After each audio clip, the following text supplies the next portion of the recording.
Good morning बच्चे, कैसे हैं आप सभी।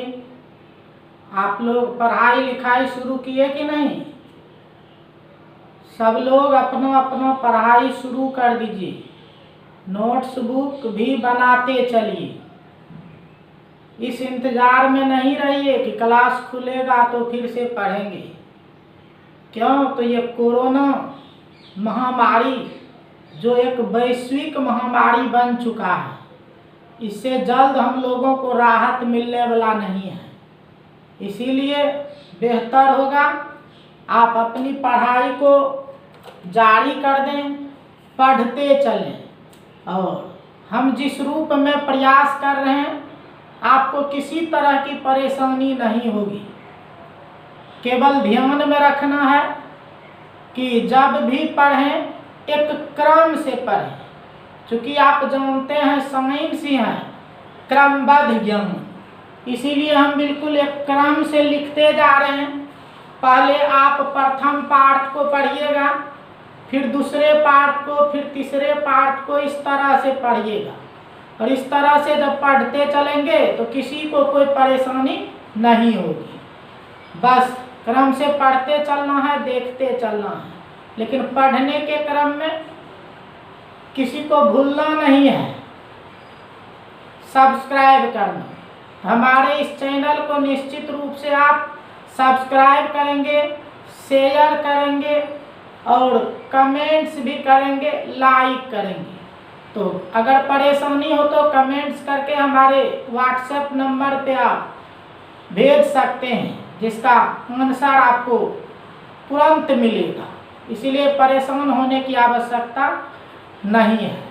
और ख़ास करके हम जो आपको पढ़ा रहे हैं, ये बिहार बोर्ड और सीबीएसई बोर्ड दोनों वाले के लिए हितकर है। दोनों बोर्ड वाले आराम से काम कर सकते हैं, क्योंकि जितना भी लिख रहे हैं सबको हिंदी में भी लिखते हैं और उसके जस्ट नीचे सबका इंग्लिश भी लिख देते हैं। इसीलिए किसी तरह की परेशानी नहीं है।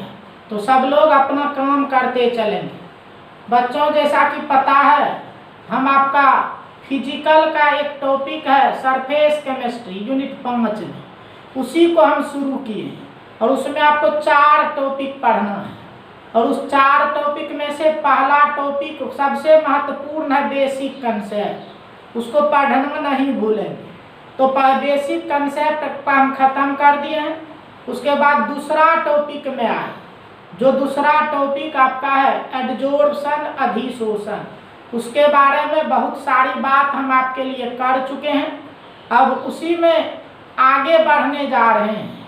तो उस अधिशोषण का नेक्स्ट जो पार्ट है, वो नेक्स्ट पार्ट आपका है ये अधिशोषण के प्रकार, टाइप्स ऑफ एडजॉर्प्शन, कि एडजॉर्प्शन कितने तरह के होते हैं। इसी को अब हम लोग को इस एडजॉर्प्शन में पढ़ना है। तो ये एडजॉर्प्शन जो है कितने तरह के होते हैं, इसको पढ़ना। तो जानिए, ये जो एडजॉर्प्शन होता है 2 तरह का मुख्य रूप से, भौतिक अधिशोषण और रासायनिक अधिशोषण। और इसका मेन ये आधार है कि ये जो आपका एडजॉर्बेंट अधिशोषक है और ये जो एडजॉर्बेट है, इस दोनों के बीच किस तरह का बल है। तो एडजॉर्बेंट और एडजॉर्बेट के बीच लगने वाले बल के प्रकृति के आधार पर आपका ये जो एडजॉर्प्शन होता है, ये 2 तरह का होता है, एक भौतिक, एक रासायनिक। तो 2 तरह का है। तो चलिए सभी बच्चे लिखेंगे, एक मेन पॉइंट्स देंगे, लिखेंगे टाइप्स ऑफ एडजॉर्प्शन, टाइप्स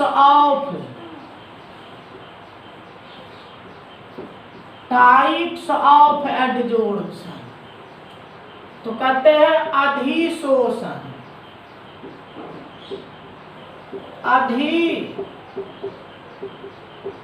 अधिशोषण के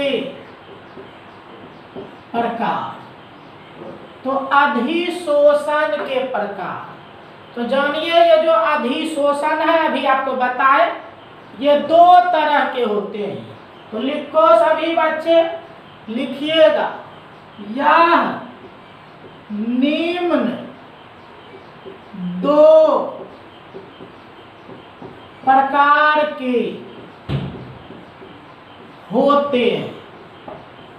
यह निम्न दो प्रकार के होते हैं। It is of two types. ये दो तरह के होते हैं। क्या होते हैं? तो लिखिएगा नंबर 1 में भौतिक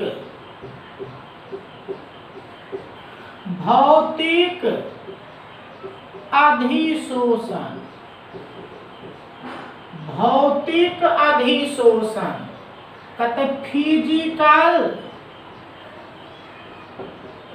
फिजिकल एडजोर्प्शन। फिजिकल एडजोर्प्शन दूसरा भी नाम है फिजिजोर्प्शन।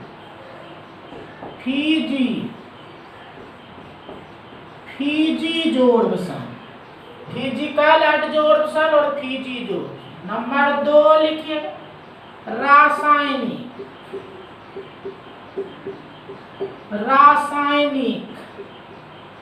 अधिशोषण। इसी को कहते हैं रसोवशोषण। तो रसोवशोषण इंग्लिश में कहते हैं केमिकल एडजोर्प्शन। केमिकल एडजोर्प्शन और केमिजोर्प्शन।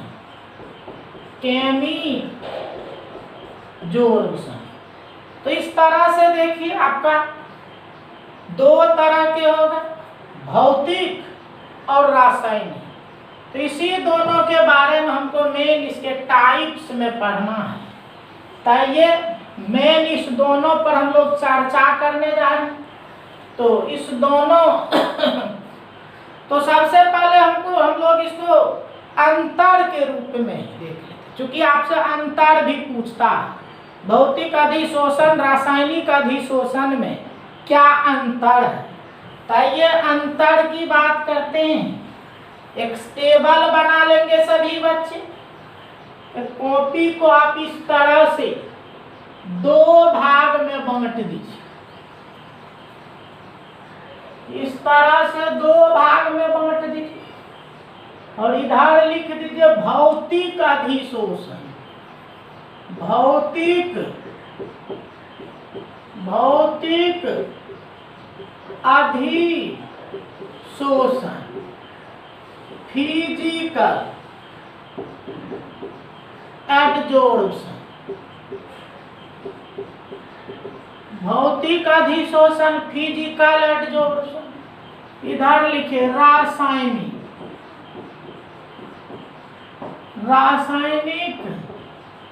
अधिशोषण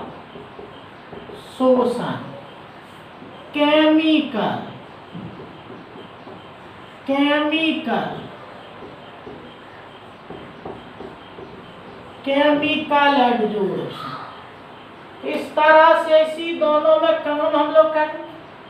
तो जानिए पहले ये जो भौतिक होता अधिशोषण, इस भौतिक अधिशोषण में क्या था? अधिशोष और अधिशोषक के बीच सबसे कमजोर बल होता है और वो भांडर वाल बल होता है, जो कि पता है, याद कीजिए बेसिक क्लास में लिखाए थे आपको। ये सबसे कमजोर बल का उदाहरण होता है। लेकिन इसमें मजबूत बल होता है और मजबूत बल में मुख्य रूप से दो आयनिक बॉन्ड और कोवैलेंट बॉन्ड, जो पीछे इसीलिए हम लिखे थे। तो लिखिएगा पहला में इसमें अधिशोषक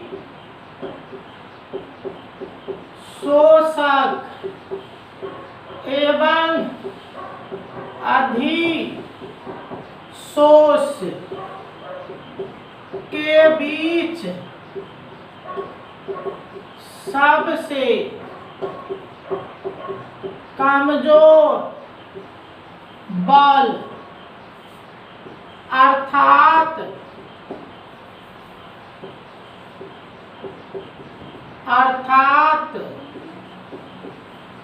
वांडर वाल बल कार्य करता है। In it the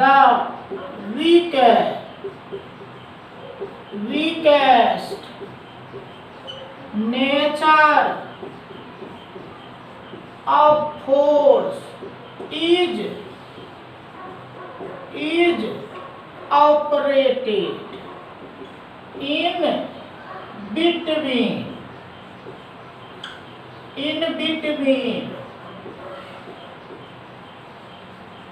adsorbent and adsorbate, which is van der वाल फोर्स। जो van der वाल फोर्स इधर आ गई, लिखिए इसमें मजबूत बल कार्य करता है, जो कि आयनिक या सह संयोजक, जो कि आयनिक या सह संयोजक बंध है। In it strong bone is form in between adsorbent and adsorbate, which is either ionic or covalent bond, जो कि आयनिक बॉन्ड है या कोवैलेंट बॉन्ड है। तो बच्चे देखें, इसमें van der वाल बल होता है जो सबसे कमजोर, इसमें आयनिक या सह संयोजक बंधन होता है। इस तरह से हम लोग एक पॉइंट कंप्लीट कर लें। एक पॉइंट आपका हो गया। अब नंबर 2 लिखिए। देखिए होता क्या है, इसमें नए पदार्थ का निर्माण नहीं, क्योंकि कोई विशेष बॉन्ड नहीं है, कोई विशेष बॉन्ड नहीं होने के कारण इसमें नया चीज नहीं बनता। एडजॉर्बेंट और एडजॉर्बेट के मिलने से नया चीज नहीं बनता, केवल वो सिंपली एक दूसरे के कांटेक्ट में। लेकिन यहाँ क्या था, नए चीज का निर्माण हो जाता। जैसे सोडियम और क्लोरीन के मिलने से एक नया चीज नमक बन जाता है, उसी तरह से यहाँ एडजॉर्बेंट और एडजॉर्बेट के मिलने से एक नया चीज का निर्माण हो जाता है। तो लिखेंगे इसमें, लिखे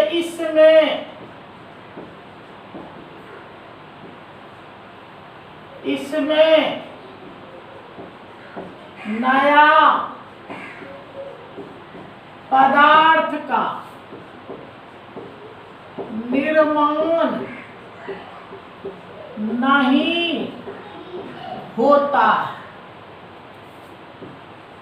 इन इट न्यूली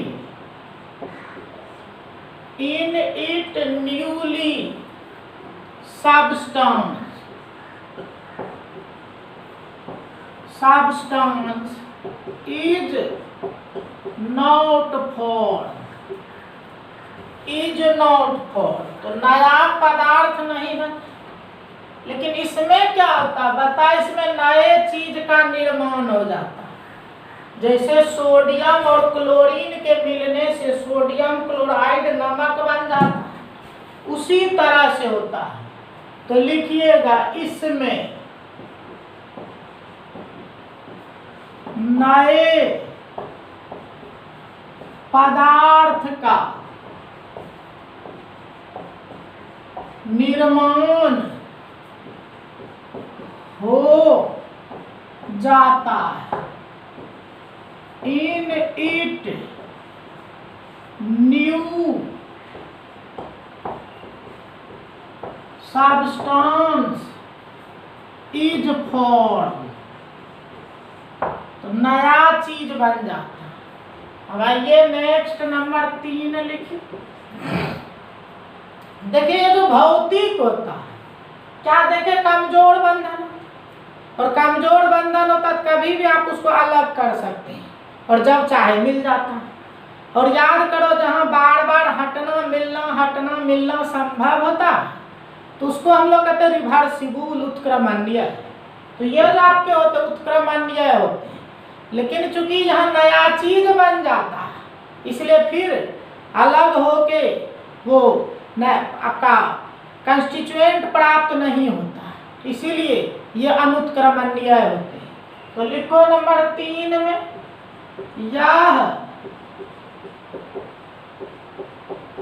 उत्क्रमणीय प्रकृति के होते हैं। It is reversible in nature. इधर आ जाइए, यह अनुत्क्रमणीय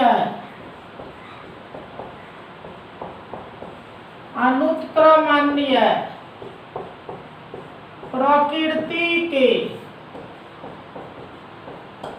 होते हैं। इट इज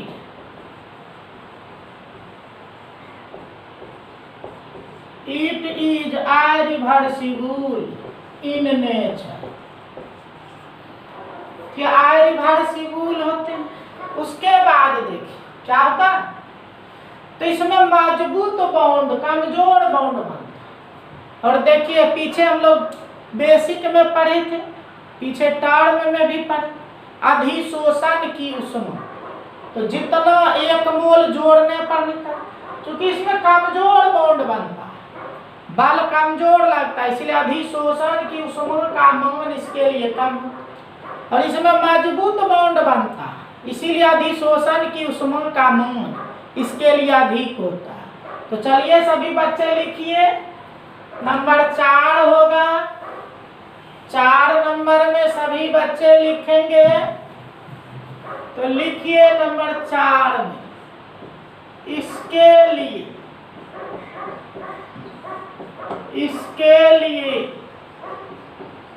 अधिशोषण की ऊष्मा का मान कम होता है, जो कि 20 से 40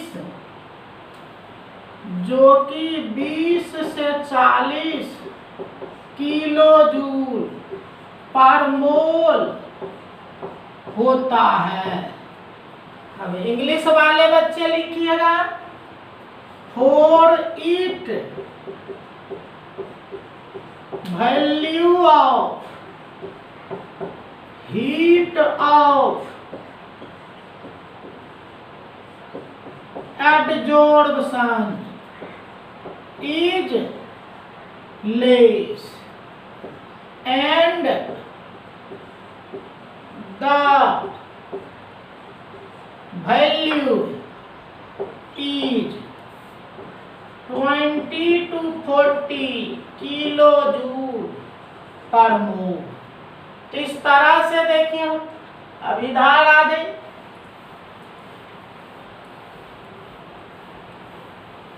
अब देखिए इधर देखते, तो बताए बॉन्ड मजबूत होता, इसीलिए जो ऊर्जा निकलेगा वो अधिक होगा। तो लिखिए इसके लिए अधिशोषण की ऊष्मा का मान अधिक होता है, जो कि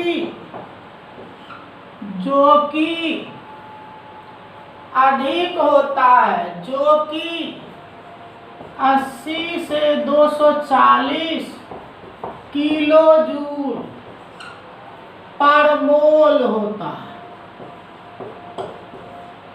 तो 80 से 40 किलो जूल पर मोल होता है। For it value of heat of adsorption, for it value of heat of adsorption is more. For it value of heat of adsorption is more, and the value is 80 to 240 kilo joule per mole. तो ये होता है 80 to 40 kilo joule per mole. तो इस तरह से देखिए अधिशोषण की ऊष्मा का भौतिक अधिशोषण के लिए कम होता और रासायनिक अधिशोषण के लिए ये मान अधिक होता है। अब चलिए आगे बढ़ते। अब देखो ये जो भौतिक अधिशोषण, भौतिक अधिशोषण क्या है? ऐसे मिलता है, कभी भी अलग हो जाता, सदा के लिए यहाँ मिलन नहीं होता, इसीलिए उतना मूड नहीं बनाना पड़ता है। इसीलिए जिसके लिए स्वक्रियन ऊर्जा का मान जो होता वो कम होता, लेकिन चूंकि यहाँ मिलेगा तो सदा के लिए मिला हुआ है, इसलिए इसके लिए स्वक्रियन ऊर्जा का मान जो होता है वो अधिक होता है। तो चलो नंबर 5 में लिखिएगा।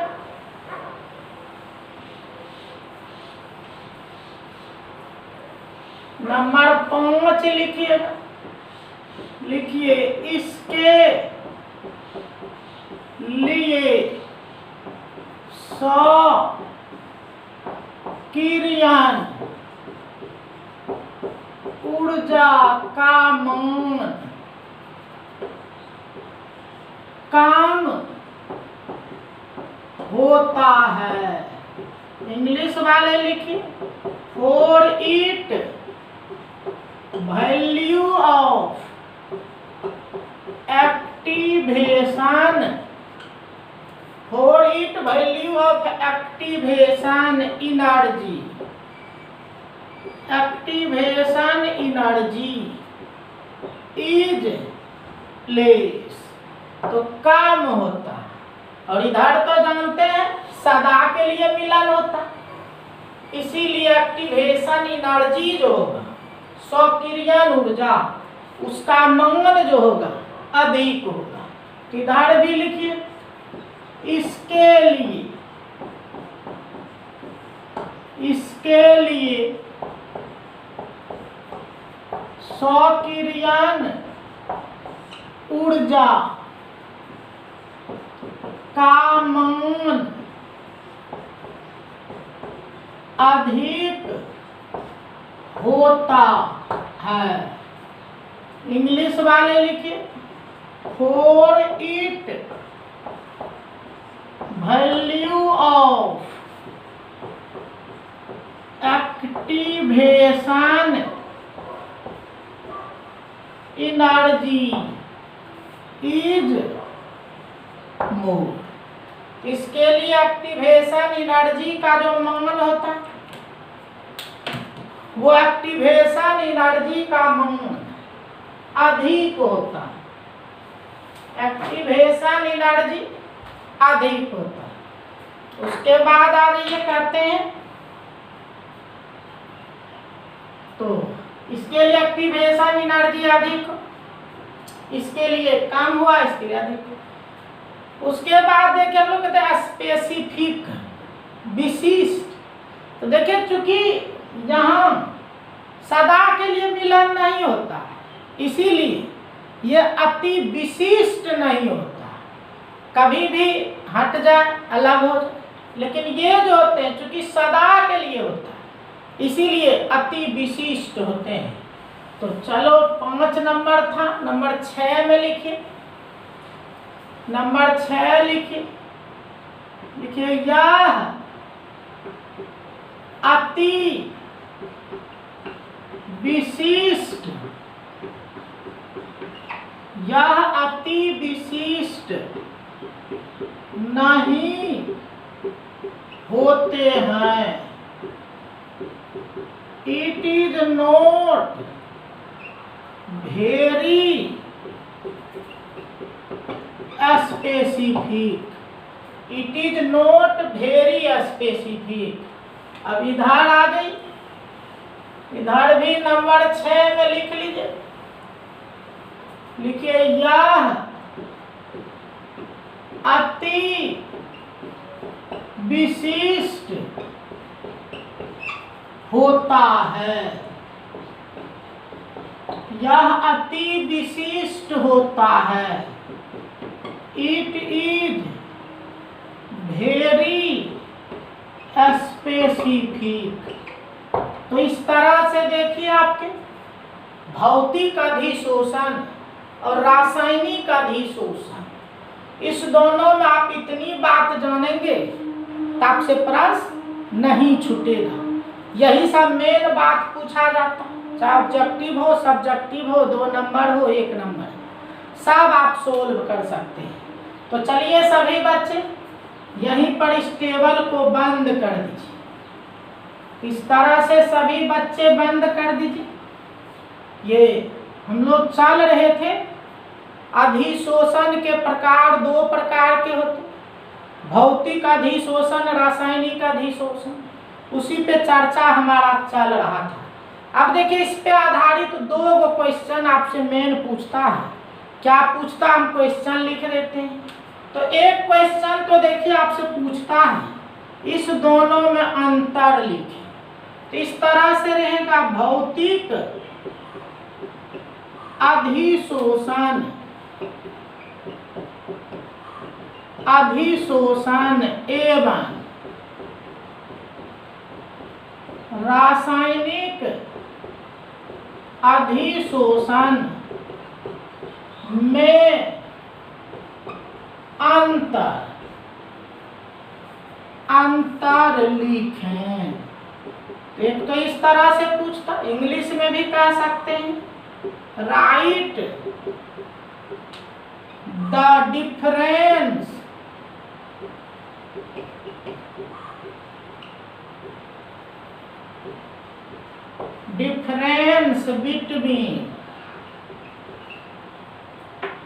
बिटवीन फिजिकल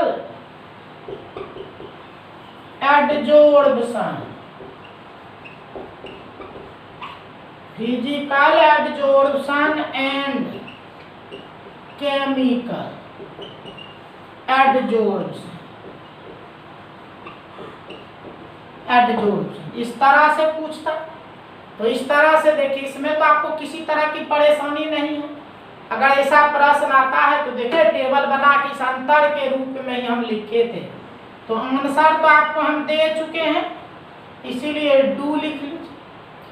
दूसरा भी एक क्वेश्चन पूछता है कि भौतिक अधिशोषण या रासायनिक अधिशोषण की 2 विशेषता को लिखें। तो देखते हैं ढेर सारा विशेषता हम लिखे, 7 पॉइंट लिखे। इधर भौतिक में से कोई 2 दे सकते, इधर रासायनिक में से कोई दे सकते। इस तरह से दूसरा क्वेश्चन आता है भौतिक एवं रासायनिक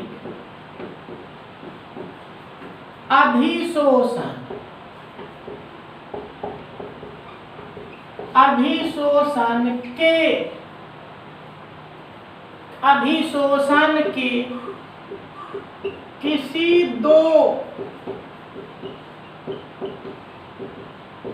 विशेषताएं को लिखें। लिखें। तो इंग्लिश में भी कह सकते right, write two features of physical and chemical adsorbs. तो फिजिकल एंड केमिकल एडजोर्प्शन की किसी दो विशेषता को लिखें। इस तरह से आप दो विशेषता को तो लिख सकते किसी का भी, चूंकि टेबल में तो पूरा यही हम लिख रहे थे, इसका भी आंसर हम लोग को लिखना नहीं है। आंसर आपको हम दे चुके हैं, तो ये हो चुका है। इस तरह से भौतिक अधिशोषण, रासायनिक अधिशोषण की पूरी कहानी हम लोगों का यहाँ पे समाप्त हो जाता है। अब चलते हैं, कहानी को आगे बढ़ाते हैं। तो सभी बच्चे ध्यान से पढ़ते चलेंगे, कहीं किसी को किसी तरह की परेशानी नहीं होगी। शुरू में भी हम बताए पार्ट 1 से पढ़िएगा, और पार्ट 1 से बस कुछ पूछने की आवश्यकता नहीं। पार्ट 1 पढ़िए, उसके बाद पार्ट 2 पढ़िए, उसके बाद पार्ट 3 पढ़िए, एकदम सेम। जहाँ से एक में बंद करते हैं, दूसरे में वहीं से हम शुरू करते हैं। इसीलिए पार्ट 1 पार्ट 2 खोज के आप पढ़िए, फिर कहीं दिक्कत नहीं है। तो चलो एक मेन पॉइंट बढ़िए, पुनः आगे बढ़ाते कहानी को। लिखो factors influencing, factors influencing adsorption, factors influencing adsorption. तो आइए अब इसी टॉपिक को डील करते हैं। फैक्टर्स इन्फ्लुएंसिंग एडजोर्प्शन, इंग्लिश वाले भी लिख लीजिए, हिंदी वाले अधिशोषण, अधिशोषण को प्रभावित करने वाले कारक। तो अधिशोषण को प्रभावित करने वाले कारक।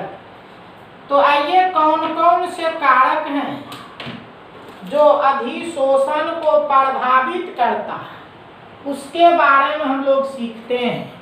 तो पहले तो कैरो दे के लिखिए, कारक निम्न है, इंग्लिश वाले लिख ली फॉलोइंग आर फैक्टर्स। तो कारक निम्न है, फैक्टर्स निम्न है। तो चले एक एक करके डील करते हैं। नंबर 1 लिखिए,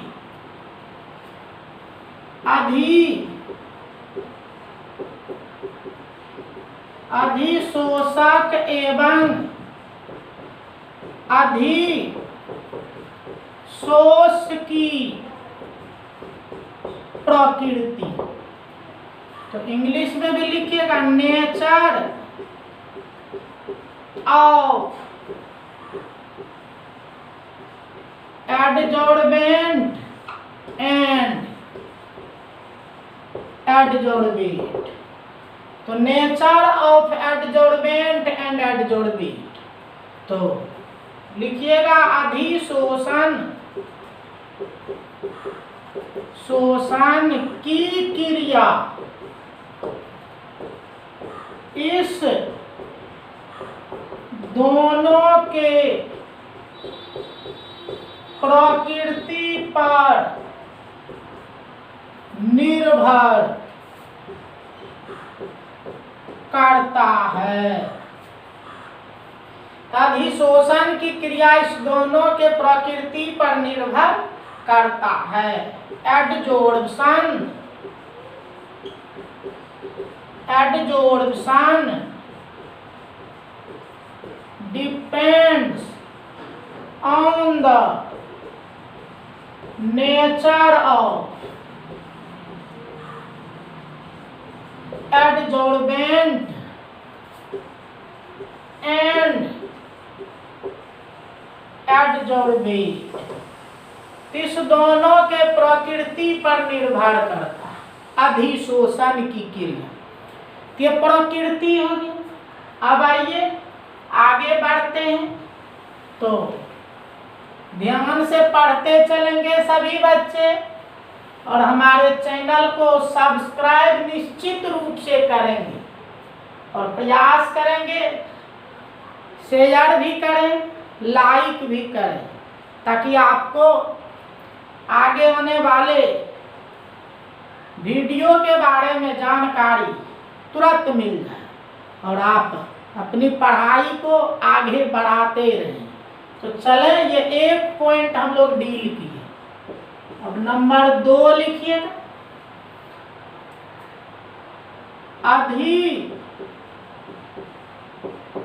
अधिशोष्य का पृष्ठ क्षेत्रफल।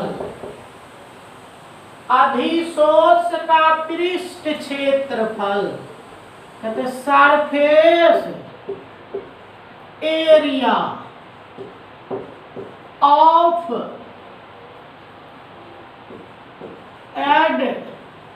Adsorbate. Surface area of adsorbate. अब देखिए, आप समझ सकते सभी बच्चे जानिए, ये आपका अधिशोषक है, और ये जो अधिशोष होता जिसका होता है वह अधिशोष है। तो सोचिए, ये जितना छोटा होगा अधिशोषण उतना ही अधिक होगा। तो ये छोटा होगा तो अधिक हटेगा, और सोचिए इतना बड़ा होगा तो कम हटेगा। इसलिए आप देखिए, समझ सकते हैं कि ये अधिशोष जितना छोटा होगा, मतलब सरफेस एरिया जितना कम होगा, अधिशोषण उतना ही अधिक होगा। तो अधिशोषण अधिक होने के लिए पृष्ठ क्षेत्रफल जो है अधिशोष्य का वो कम होना चाहिए, ये कम होना चाहिए।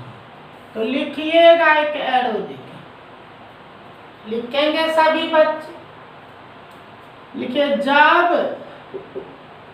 अधिशोष्य का पृष्ठ क्षेत्रफल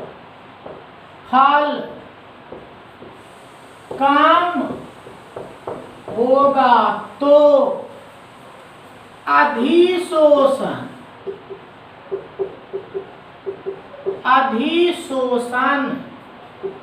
अधिक होगा, अधिक होगा। इंग्लिश वाले लिखिए, as the surface area of adsorbate decreases adsorption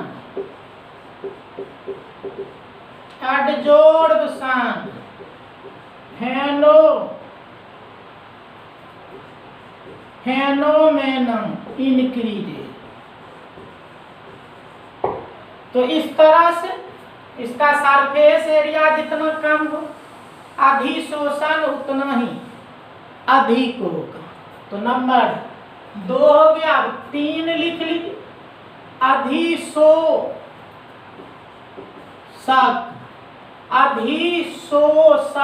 का पृष्ठ क्षेत्रफल, surface area of adsorbent, surface area of adsorbent. अब देखिए, एडजॉर्बेंट अधिशोषक तो आप जानते हैं, उसको कहते हैं जिस पर अधिशोषण होता है। तो तो जिस पर अधिशोषण होता है उसको आप अधिशोषक कहते हैं। तो आप जरा विचार कीजिए, एगो ये है, एगो ये है, एगो ये है, अब सोचिए क्या होगा।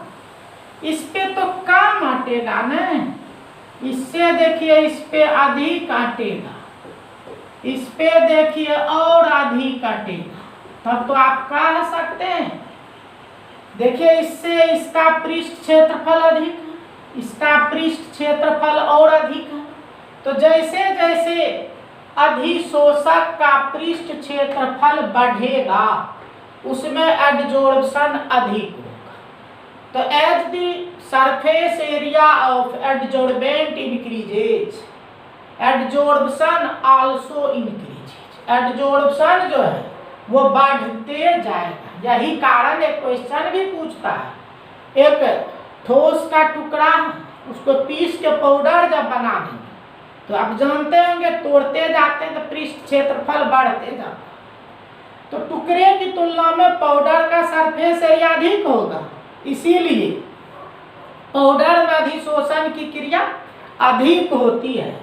तो चलिए सभी बच्चे समझ गए होंगे, निश्चित रूप से समझ गए होंगे।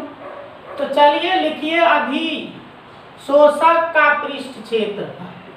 लिखिए किसी भी अधिशोषक, किसी भी अधिशोषक का पृष्ठ क्षेत्रफल जितना ही अधिक होता है उस पर अधिशोषण उतना ही अधिक होता है, अधिक होता है। तो नेक्स्ट एरो लिखिए, लिखिए चूंकि ठोस के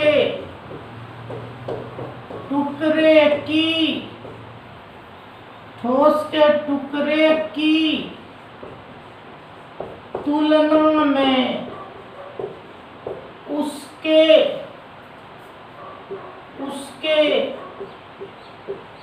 पाउडर का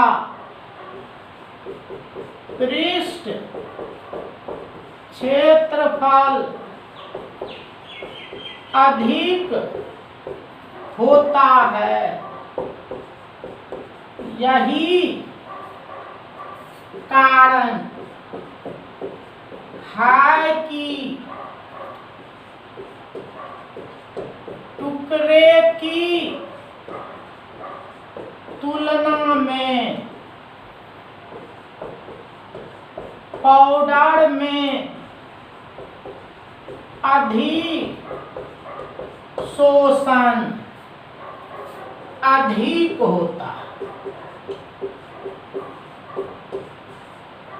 अधिशोषण अधिक होता है। तो ये तीसरा पॉइंट हम डील कर रहे हैं। अब आइए इंग्लिश वाले भी लिख लीजिए, इंग्लिश में लिखिएगा as the surface area of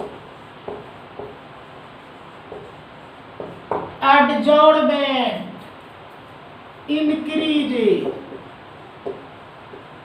increases adsorption may also increases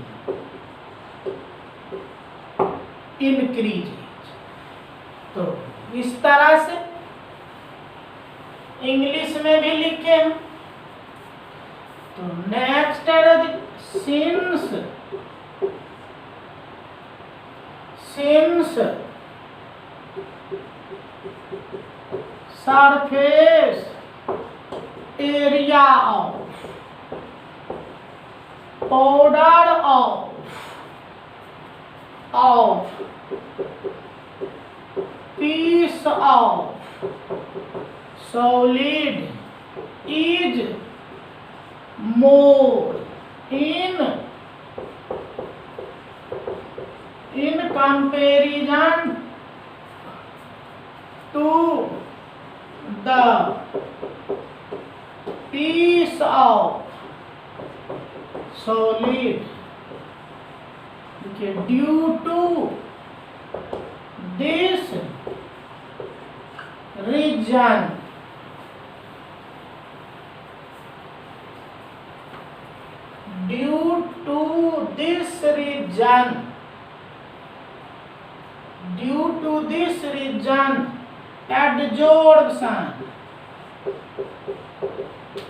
adsorption is more in powder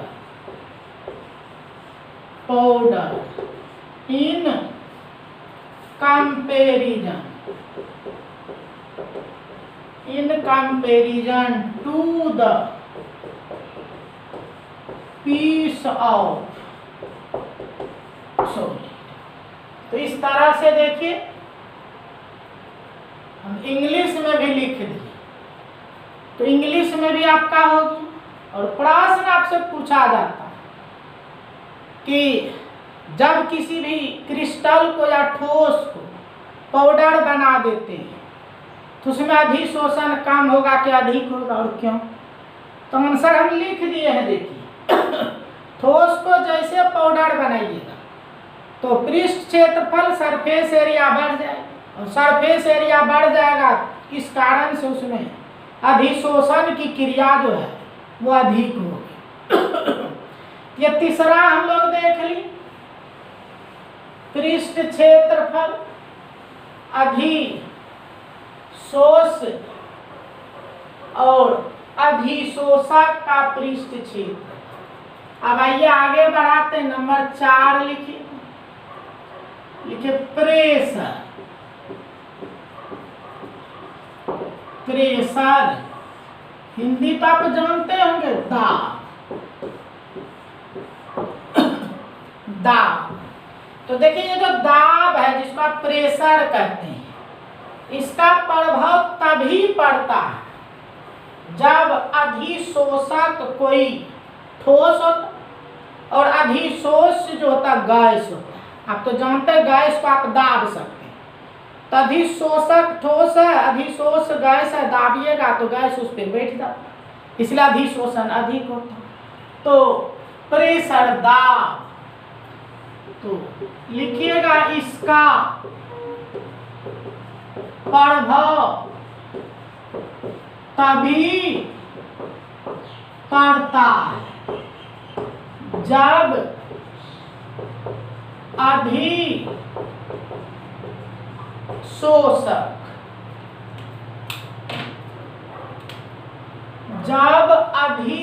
अधिशोषक ठोस होता है और अधिशोष्य गैस होता है, दाब के बढ़ने पर ठोस पर गैस का अधिशोषण बढ़ता जाता है। चलिए इंग्लिश वाले भी लिख ली।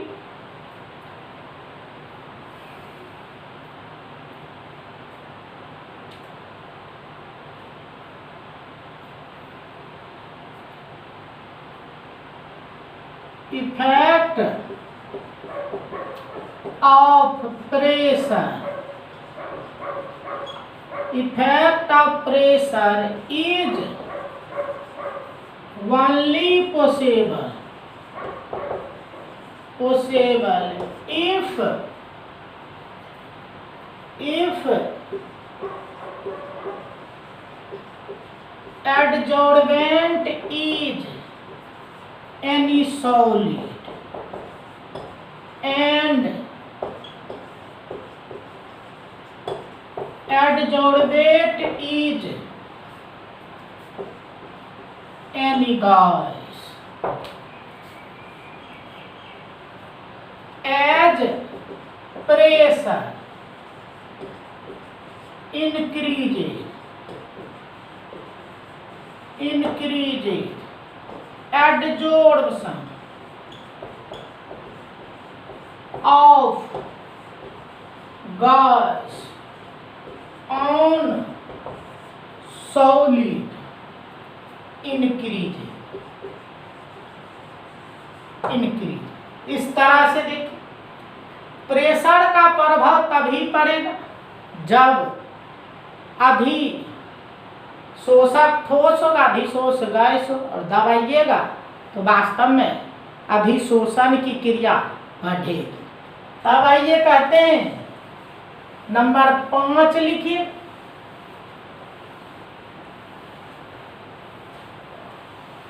नंबर 5 लिखिए, लिखो टेम्परेचर।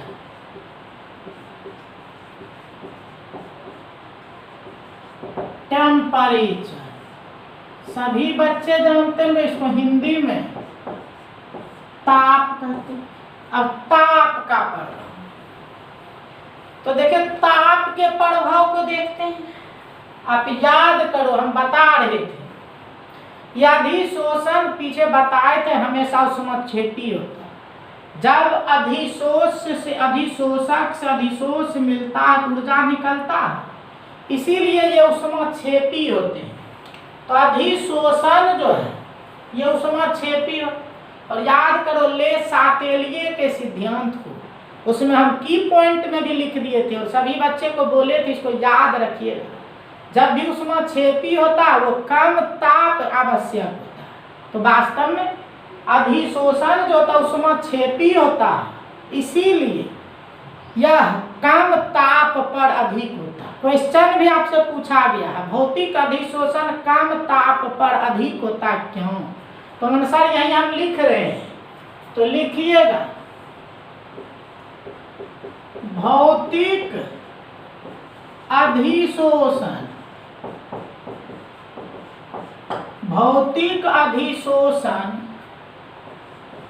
उष्माक्षेपी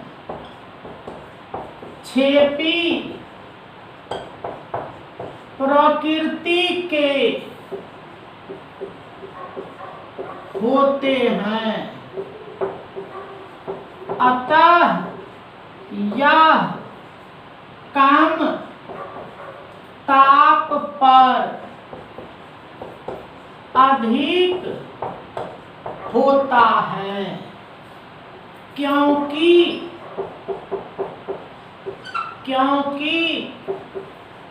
ले सातेलिए सिद्धांत के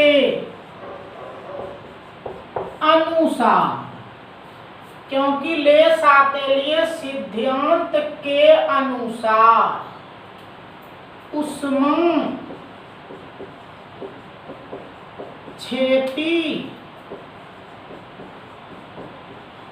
अभिक्रिया कम ताप पर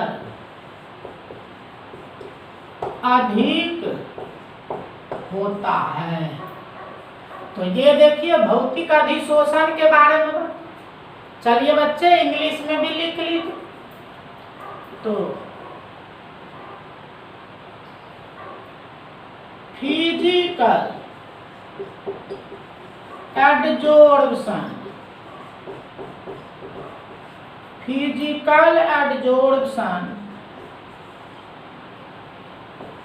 takes place more and more at low temperature at low temperature because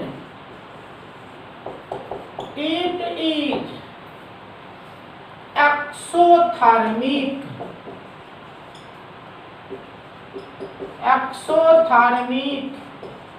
in nature, because it is exothermic in nature, as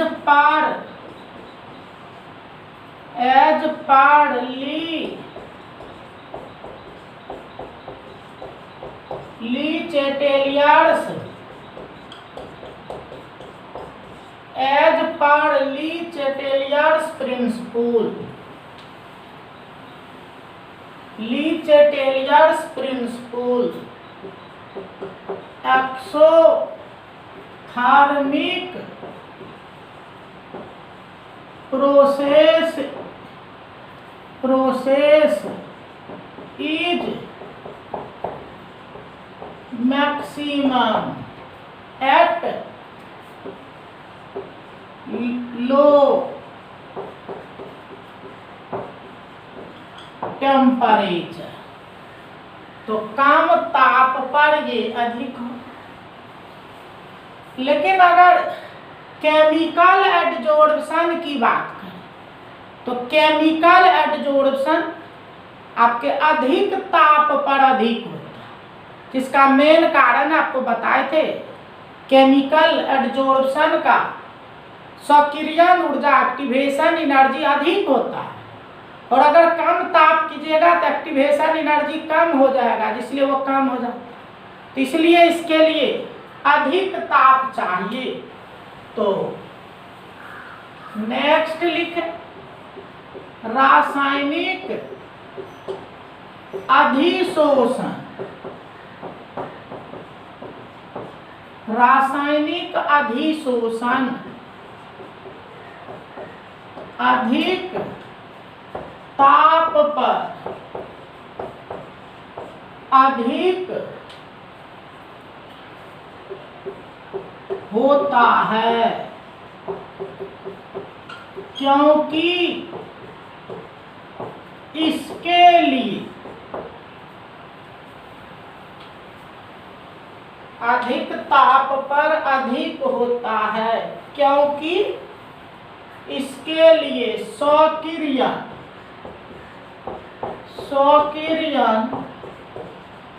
ऊर्जा का मान अधिक होता है, जो कि अधिक ताप पर संभव होता है। केमिकल एडजोर्प्शन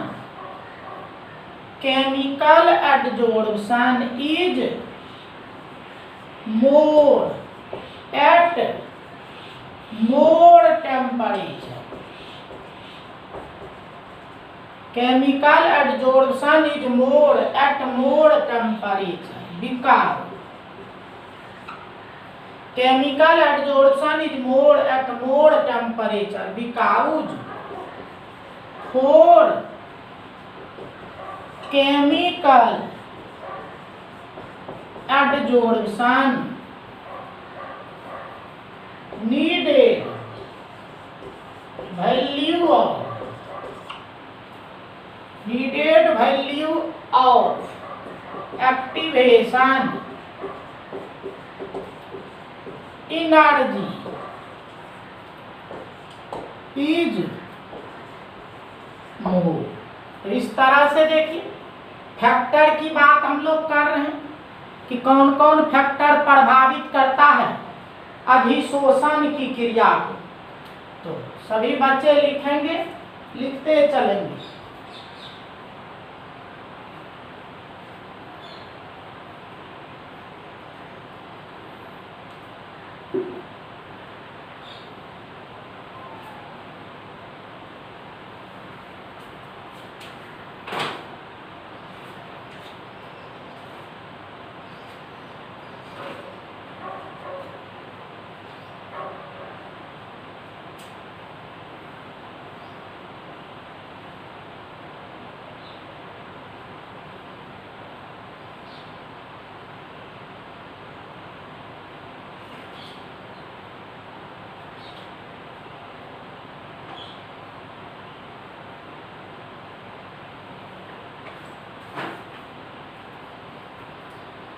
देखिए इस पे आधारित कुछ प्रश्न जो पूछता है आपसे, वो प्रश्न आप लिख लेंगे, जिसका आंसर हम लिख दिए।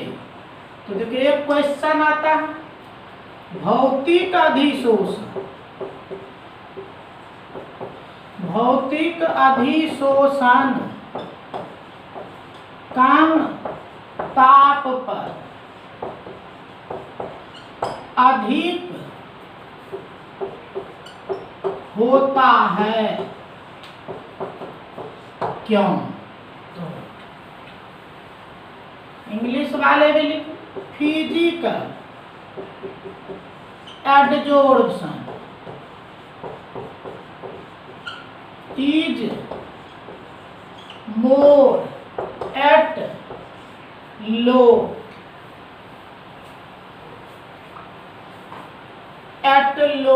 टेम्परेचर हुआ। तो चलिए इसका आंसर तो हम आपको बता चुके हैं, पीछे लिख चुके हैं, किसी को कोई कठिनाई नहीं हो। दूसरा पूछता है, ठोस की तुलना में उसके चूर्ण में अधिशोषण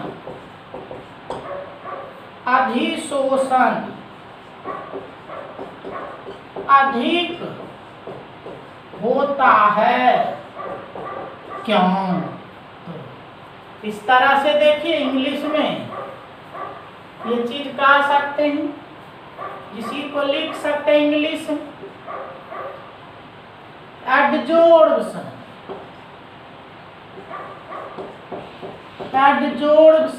is more in powder. Adsorption is more in powder. In comparison to the piece of solid.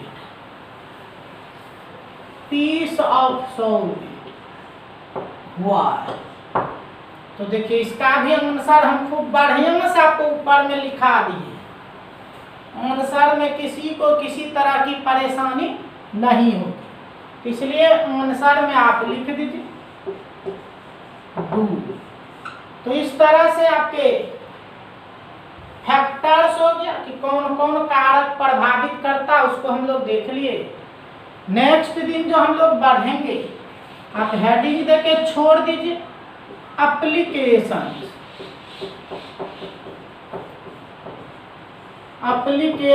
of adsorption,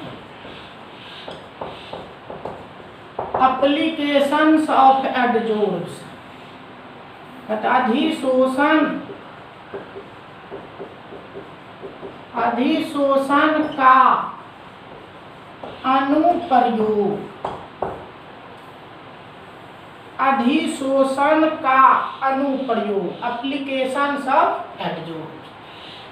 तो ये आपके अधिशोषण जो दूसरा टॉपिक चल रहा है उसका ये अंतिम टॉपिक होगा, और इसको जब हम लोग फिनिश कर लेंगे तो आपका दूसरा टॉपिक जो अधिशोषण है वो कंप्लीट हो जाएगा। तो फिर हम लोग तीसरे टॉपिक को लेकर आएंगे, कोलाइडल सॉल्यूशन को, जो बहुत ही हाईलाइटेड टॉपिक आपका है।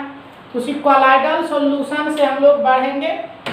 तो अभी जो मेन है ये एप्लीकेशंस, यहीं से हम लोग अपना अगला क्लास प्रारंभ करेंगे। अगले क्लास में आपसे हम यहीं से मिलेंगे, और तब तक के लिए आज आपका क्लास यहीं पे समाप्त होने जा रहा है। नेक्स्ट दिन का इंतज़ार कीजिए, अगले दिन आपको यहीं से मिलेगा। तब तक के लिए सभी बच्चों को धन्यवाद। जय हिंद, जय भारत।